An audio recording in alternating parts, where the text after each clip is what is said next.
আসসালামু আলাইকুম। ফিলিস্তিনের গাজায় যুদ্ধবন্ধের লক্ষ্যে জাতিসংঘের নিরাপত্তা পরিষদে পাশ হওয়া প্রস্তাবে রাজি হয়েছে হামাস।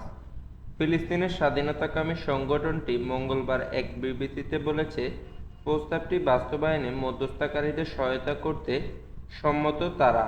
হামাসের সিনিয়র কর্মকর্তা সামি আবু জোহরি বার্তা সংস্থা রয়টার্সকে যুদ্ধবিরতির প্রস্তাবে তাদের সম্মতির কথা নিশ্চিত করেছেন।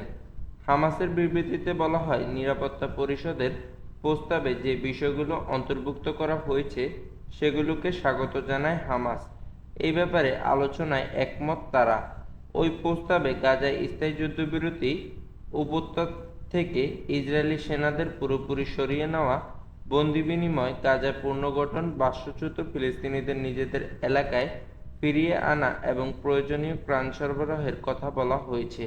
যুক্তরাষ্ট্রের প্রেসিডেন্ট জো বাইডেনের পক্ষ থেকে গত 31শে মে নিরাপত্তা পরিষদে যুদ্ধবিরতির ওই প্রস্তাব উপস্থাপন করা হয়েছিল। ওই প্রস্তাবের উপর সোমবার ভোটাভুটি হয়। প্রস্তাবের পক্ষে ভোট দেয় পরিষদের 15 সদস্য দেশের মধ্যে 14টি। ভোটদানে বিরত ছিল শুধু রাশিয়া। গাজায় 8 মাসের বেশি সময় ধরে চলা ইসরায়েলের হামলায় এখন পর্যন্ত 37,164 জন নিহত হয়েছেন। তাদের বেশিরভাগই নারী ও শিশু। আহত প্রায় 85,000। ইসরায়েলের নৃশংসতা বন্ধে এর আগেও কয়েকবার নিরাপত্তা পরিষদে যুদ্ধবিরতির প্রস্তাব আনা হয়েছিল, তবে দেশটির ঘনিষ্ঠ মিত্র যুক্তরাষ্ট্র ভোটে ক্ষমতা প্রয়োগ করায় তা আলোর মুখ দেখেনি।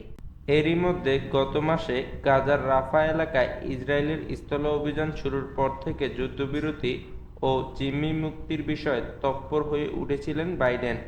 সোমবার নিরাপত্তা পরিষদে ভোটাভুটির পর জাতিসংঘের মার্কিন রাষ্ট্রদূত লিন্ডা থমাস গ্রিনফিল্ড বলেন, আজ যুক্তরাষ্ট্র শান্তির পক্ষে ভোট দিয়েছে। ইসরায়েল এরই মধ্যে প্রস্তাবে সায় দিয়েছে। হামাসও একই পথে হাঁটলে এখনই যুদ্ধ বন্ধ হবে। প্রস্তাবে ইসরায়েলের সায় আছে এই কথা জাতিসংঘের মার্কিন রাষ্ট্রদূত বললেও এই নিয়ে এখনও খোলাখুলিভাবে কিছু জানায়নি ইসরায়েল সরকার। নিরাপত্তা পরিষদে পাশ হওয়া প্রস্তাবটিতে 3টি ধাপ রয়েছে। প্রথম ধাপে গাজায় 6 সপ্তাহ যুদ্ধবিরতি চলবে।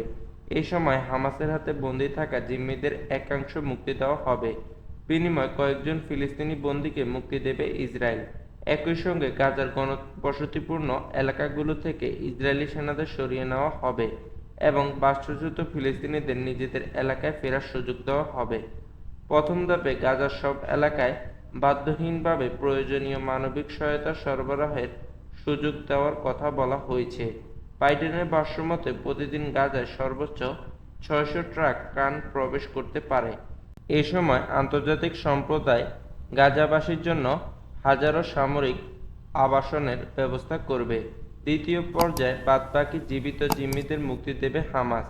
তাদের মধ্যে জিম্মি পুরুষ সেনারাও থাকবেন। সেই সঙ্গে গাজা উপত্যকা থেকে ইসরায়েলি বাহিনীর সর্বশেষ সেনাকেও সরিয়ে নেওয়া হবে। যুদ্ধবিরতিকে স্থায়ীভাবে শত্রুতা বন্ধে উন্নতি করা হবে। তৃতীয় পর্যায়ে জিম্মি ফেরানোর প্রক্রিয়া পুরোপুরি শেষ করা হবে। গাজার জন্য বড় ধরনের একটি পুনর্গঠন পরিকল্পনা বাস্তবায়ন শুরু করা হবে। এর আওতায় মার্কিন ও আন্তর্জাতিক সহায়তায় গাজা উপত্যকায় বাড়ি, বিদ্যালয় ও হাসপাতাল পুনর্নির্মাণ করা হবে।